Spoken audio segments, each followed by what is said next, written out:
કાંતિભાઈ છે, અમે બે નાનપણના મિત્ર છીએ, અમે બે ભાઈની જેમ ત્યાં છીએ. એટલે હું એની ન્યાય અપાવવામાં કોઈથી પાછી પાડી નહીં કરું, મારે જે કરવું પડશે. તમે જે કહો એ રાહે હું રહેવાનો છું અને કાયમિક માટે રહેવાનો છું, એકથી પૂરતો નહીં. કોઈ ભાજપનો કે કોંગ્રેસની વાત નથી કરતો, હું કોઈ સાંસદની વાત, હું આમ નાગરિક બનીને એનો ભાઈ બનીને આવ્યો હતો.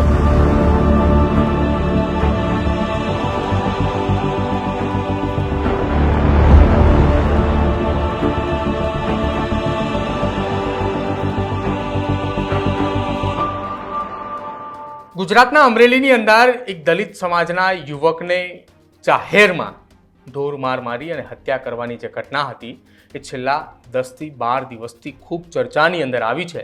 જો કે હવે આ ઘટના ચર્ચાની અંદર ફરી એકવાર એટલા માટે આવી છે કેમ કે અમરેલીના સાંસદ ભરત સુતરિયા એ પરિવારની વહારે આવ્યા છે અને જે પરિવાર એ છેલ્લા 1 અઠવાડિયા કરતાં વધારે સમયથી એ રાહ જોઈને બેઠું હતું, પરિવાર જે ન્યાયની આશા રાખીને બેઠું હતું ને જ્યાં સુધી ન્યાય ન મળે ત્યાં સુધી મૃતદેહ ન સ્વીકારવા માટેની અડગ એ કેટલીક માંગણીઓ સાથે બેઠા હતા કે જેમાં અમરેલીના સાંસદ ભરત સુતરિયાએ પરિવાર સાથે વાતચીત કરી અને મૃતદેહ સ્વીકારી ગત મોડી રાત્રે જે યુવકની હત્યા કરવામાં આવી હતી એના 20મા જન્મદિવસના દિવસે જ તેના અગ્નિ સંસ્કાર પણ કરવામાં આવ્યા. નમસ્કાર, આપ જોઈ રહ્યા છો ન્યૂઝરૂમ ને આપની સાથે હું છું પ્રદીપ. ગત 15 મે 2025ના રોજ નિલેશ રાઠોડે અમરેલીની અંદર દ્વારકાધીશ દુકાનમાં દુકાનદારના યુવકને બેટા શબ્દથી સંબોધિત કર્યું હતું અને આ શબ્દ પ્રયોગથી યુવકના પિતા એ ચોથા ભરવાડ ઉશ્કેરાઈને નિલેશની જાતિ વિશે પૂછપરછ કરી અને અપમાનજનક ટિપ્પણીઓ કરી અને ત્યારબાદ 15 લોકોને બોલાવી લાકડી અને કુલ્હાડીથી તેને ઢોર માર માર્યો હતો. માથાના ભાગે કુહાડીના જીવલેણ ઘાથી તેનું સારવાર દરમિયાન મોત થયું હતું. જો કે તેના બચાવમાં આવેલા લોકો પર પણ હુમલો કરાયા હોવાની માહિતી એ સામે આવી હતી અને આખી આ ઘટનાની અંદર યુવકને સારવાર માટે ભાવનગર ખસેડવામાં આવ્યા હતા કે જ્યાં તેનું સારવાર દરમિયાન મોત નીપજ્યું હતું. ત્યારબાદ આ ઘટનાની અંદર આખી આ દલિત સમાજના યુવકની હત્યા કેસની અંદર જિગ્નેશ મેવાણી પણ ત્યાં અમરેલી અને સાથે જ ભાવનગર પહોંચ્યા હતા. જો કે આ ઘટનાની અંદર પરિવારે મૃતદેહ ન સ્વીકારવા માટે એ અડગ હતું. ત્યારબાદ અમરેલીના સાંસદ ભરત સુતરિયાએ યુવક હત્યા કેસમાં મૃતકના જે મૃતદેહ છે તે સ્વીકારવામાં પરિવારજનોને સમજાવટની અંદર તેઓ સફળ થયા અને લાઠી તાલુકાના જરખિયા ગામના હોવાથી જ મૃતકના પિતા કાંતિભાઈ અને સાંસદ એ બંને મિત્રો હતા. સરકાર દ્વારા કડક કાર્યવાહી કરવામાં આવશે તેવી ખાતરી પરિવારના સભ્યોને આપવામાં આવી હતી અને ત્યારબાદ પરિવારે મૃતદેહ સ્વીકાર્યો હતો અને અંતિમ ક્રિયા માટે જરખિયા ગામ ખાતે પણ તેમને લાવવામાં આવ્યા હતા. જ્યારે ભાવનગર ખાતે સાંસદ ભરત સુતરિયાએ આખી આ ઘટનાની અંદર પરિવારને જ્યારે સમજાવવાનો પ્રયત્ન કર્યો હતો અને પરિવાર જ્યારે સમજ્યા અને જ્યારે મૃતકના પિતા અને સાંસદ ભરત સુતરિયા બંને મિત્ર હતા એ વાતનો પણ ઉલ્લેખ ભરત સુતરિયાએ સોશિયલ મીડિયાની અંદર વાયરલ થઈ રહેલા વિડીયોની અંદર પણ કરી હતી અને ભરત સુતરિયાએ તેમાં એમ પણ કહ્યું હતું કે હું અહીંયા કોઈ રાજકારણ કરવા માટે નથી આવ્યો. શું એ વાયરલ વિડીયોની અંદર વાતચીત છે અને ભરત સુતરિયાએ શું કંઈ કહ્યું છે પહેલાં એ સાંભળો. અમે બધાએ કોલ કરી અહીંયા પહોંચાડવું એટલે પહોંચ્યા થાય બધા એની સાથે.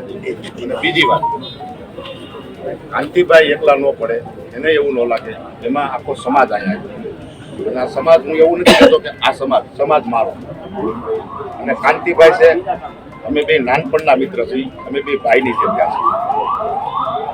અહીંયા મીડિયા ઉપર મારે એવું ન કહેવાય કે અમારા ખિસ્સામાં કેટલા પૈસા હોય ને અમે કેટલા બે ભાત પાણી વાપર્યા છે ખિસ્સા, મારે અહીંયા વાત ન કરાય. એ પણ કાંતિભાઈ અને માવજીભાઈ અને અમારા ગામના જાણે છે. એટલે કાંતિભાઈને આજની દુઃખની ઘડીએ જે કલેક્ટરને ઓર્ડર કરવાનો તો એ નથી કરી ગયા. ખાલી મારા ભરોસે કે ભરતભાઈ આવે મારો ભાઈ જેવો છે અને એ કહે કે હું એને આ ન્યાય અપાવીશ, એટલે હું એની ન્યાય અપાવવામાં કોઈથી પાછી પાડી નહીં કરું, મારે જે કરવું પડશે કાંતિભાઈને ન્યાય અપાવવામાં અને જમીન મળે એમાં ક્યાંય પણ પાછી પાડી નહીં. બીજી વાત, એના પરિવાર ઉપર આવનારા દિવસોની અંદર શું થવાનું છે.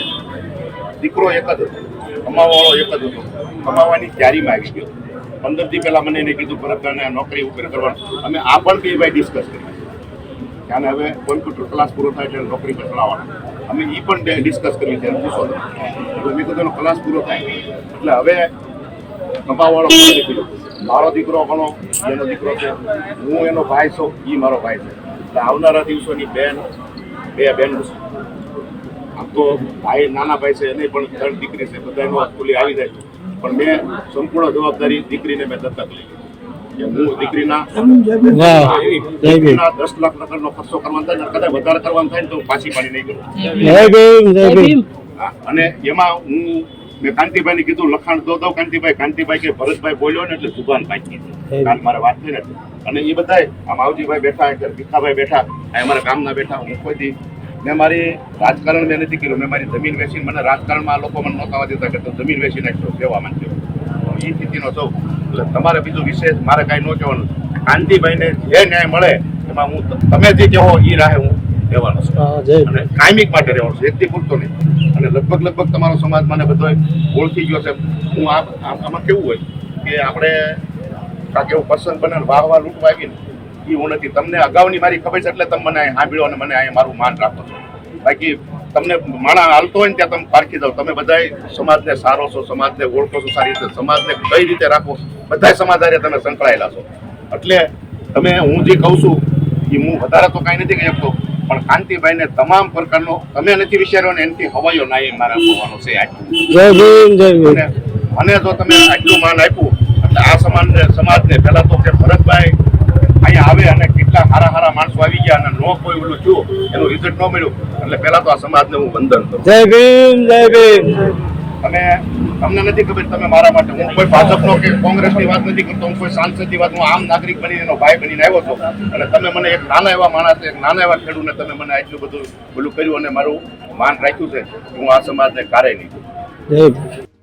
તો અમરેલીના દલિત યુવક નિલેશ રાઠોડની હત્યાના મામલે ભાવનગરથી મૃતદેહ એ પરિવારજનોએ સ્વીકાર્યા બાદ અમરેલીના ઝરખિયા ગામ ખાતે લાવવામાં આવ્યા હતા, જ્યાં મૃતક નિલેશ રાઠોડને જ મોડી રાત્રે જ અંતિમ ક્રિયા કરવામાં આવી હતી. ને જ્યારે તેમની અંતિમ ક્રિયા કરવામાં આવી એ દિવસે એટલે કે ગતરોજ તેમનો 20મો જન્મદિવસ પણ હતો. લાઠીના ઝરખિયા ગામ ખાતે મૃતક નિલેશ રાઠોડની અંતિમ ક્રિયાની અંદર આખું ગામ જોડાયું હતું અને સાથે જ અમરેલી જિલ્લાના મોટા ભાગના એ રાજકીય આગેવાનો પણ એ ઝરખિયા ગામ ખાતે જોડાયા હતા. જે દરમિયાન અમરેલીના સાંસદ કે જેઓ પોતે ઝરખિયાના વતની છે એટલે ભરત સુતરિયાએ મૃતકના પરિવારજનોને સાંત્વના પણ પાઠવી હતી અને સાથે જ આખી આ ઘટનાની અંદર યોગ્ય અને ન્યાયિક તપાસ થશે તે પણ સમાજના અગ્રણીઓની સાથે મળી ભરત સુતરિયાએ પરિવારોને સાંત્વના પણ પાઠવી હતી. જો કે હત્યારાઓને કડકમાં કડક સજા થાય તેવા પ્રયત્નો પણ હાથ ધરવામાં આવશે અને આખી આ ઘટના સંદર્ભે ભરત સુતરિયા સાથે જ જે ઝરખિયા ગામના જે આગેવાન છે અને સાથે તેમના એટલે કે મૃતક નિલેશ રાઠોડના પિતાએ પોતાની પ્રતિક્રિયા પણ આપી હતી. શું કંઈ કહ્યું તેમને એ પણ સાંભળો. મારા દીકરાનું નામ નિલેશભાઈ છે. એને આજ અંતિમ જન્મદિવસ, આજ જન્મદિવસની તારીખ છે, એ જ અંતિમ દિવસની તારીખ છે. આજે એને 20 વર્ષ પૂરા થાય છે. આખું ગામ આખું ગામ શોકમાં હોય છે. આખું ગામ અંતિમ ક્રિયામાં હાજર છે. ભરતભાઈ સંસદ શીખી હાજર છે.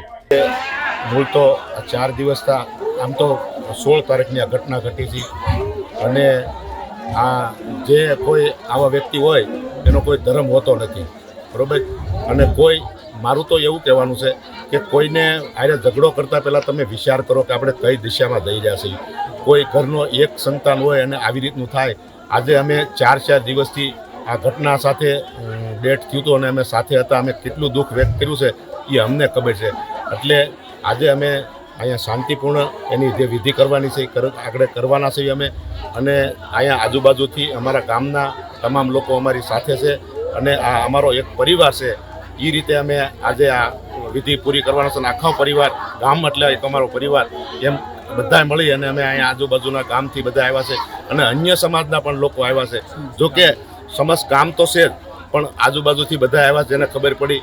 અને અમારે નિલેશભાઈ છે એ એક એવો વ્યક્તિ હતો કે ગામની અંદર 100માં માણસ પૂછાય એવો વ્યક્તિ હતો. એના પપ્પા પણ એ ટાઈપના જીવન જીવી ગયા છે. એટલે આજ અમને દુઃખ બહુ છે. પણ હવે જે કુદરતે અને જે આ લોકો નિરાધમોને ખબર નહોતી કે આ શું કરી રહ્યા છે તે લોકોને તો આપણે શું કહીએ છીએ. પણ અમે અમારી સરકારી વ્યવસ્થા જે થાય અને સજા થાય તે બધું અમે કરી દીધું. જે નિલેશ કાંતિભાઈ રાઠોડની ડેટ થઈ ગઈ જે 22 તારીખે 22/5 અને આજે એના મૃતદેહને ઝરખિયા એના નિવાસ સ્થાને આજે લઈને આવ્યા છીએ. જે ફળિયામાં જે દીકરો રમીને મોટો થયો તે ફળિયામાં તમામ ગામના અને કાર્યકરો નાગરિકો બધાએ ઉપસ્થિત છે અને એની હાજરીમાં એને જે અંતિમ યાત્રા છે તે પૂર્ણ કરવાની છે. પંચતત્વમાં વિલીન થઈ ગયો છે હમણે થોડી જ વારમાં. એટલે મારું એવું કહેવું છે અસામાજિક તત્વોનો કોઈ જાતિ કે ધર્મ હોતો નથી. અને એ લોકો આતંકવાદી વિચારોના હોય છે. અને જિજ્ઞેશભાઈ મેવાણી તેમણે પણ ખૂબ પ્રયત્ન કર્યો. ભરતભાઈ સુતરિયા જે ઝરખિયા ગામના મૂળ વતની, હાલ એમનું નિવાસસ્થાન પણ ઝરખિયા છે. અમરેલી જિલ્લા સાંસદ એક ખેડૂતના દીકરા છે અને જેમણે સતત પ્રયાસ કર્યો અને અમરેલી જિલ્લાના તમામ કાર્યકરો, ભાવનગર જિલ્લાના તમામ કાર્યકરો, તમામ માનવતામાં માનનારા વ્યક્તિઓને દિલથી ધન્યવાદ કહીએ છીએ. જોકે આવી બાબતમાં આ વાત એવી છે કે આમાં કોઈ આભાર કે ધન્યવાદ ખરેખર માનવાનો હોતો નથી. એમ છતાં પણ ઝરખિયાના એક આમ નાગરિક તરીકે હું તમામ કાર્યકરોનો, તમામ નાગરિકોનો, જે લોકો માનવતામાં માને છે એનો ખૂબ ખૂબ આભાર માનું છું. તો છેલ્લા 10 દિવસ કરતાં પણ વધારે સમયથી અમરેલીની અંદર એક ખૂબ ચર્ચાનો વિષય બન્યો હતો કે અમરેલીના દલિત સમાજના એક યુવકને માથાના ભાગે કુલ્હાડીના ઘા ઝીકી અને જીવલેણ ઘાથી જે સારવાર દરમિયાન તેનું મોત થયું હતું અને સાથે જ તેને બચાવવામાં આવેલા કેટલાક લોકો પર પણ હુમલો કરવામાં આવ્યો હતો. જો કે આખી આ ઘટનાની અંદર ભરત સુતરિયાએ પરિવારના સભ્યોને સમજાવ્યા અને જે ભાવનગર હોસ્પિટલ બહાર પરિવારના સભ્યો એ પોતાની અડગ માંગ સાથે બેઠા હતા કે તેમની માંગણીઓ ન સ્વીકારવામાં આવે, ત્યાં સુધી મૃતદેહ ન સ્વીકારવામાં આવે તેવી માંગને લઈને ભરત સુતરિયા કે જેઓ ભાવનગર ખાતે પણ પહોંચ્યા હતા, ત્યાં પરિવારના સભ્યોને સમજાવ્યા પણ હતા અને મોડી રાત્રે જ્યારે નિલેશ રાઠોડ નામના યુવકની અંતિમ ક્રિયા માટે જ્યારે તેમને લઈ જવામાં આવ્યા હતા તે દરમિયાન પણ ભરત સુતરિયા અને સાથે જ સામાજિક અને રાજકીય આગેવાનો એ ઝરખિયા મુકામે હાજર હતા. અને સાથે આખી આ ઘટનાની અંદર પરિવારના સભ્યોએ ભરત સુતરિયાની સાથે વાતચીત જે કરી હતી તે દરમિયાન ભરત સુતરિયાનો આભાર પણ માન્યો હતો અને તેમને એમ પણ કહ્યું હતું કે આગામી સમયમાં અમને વિશ્વાસ છે કે આ ઘટનાની અંદર અમારા સાંસદ અને સાથે જ ઝરખિયાના વતની ભરત સુતરિયાએ યોગ્ય ન્યાય પણ અપાવશે.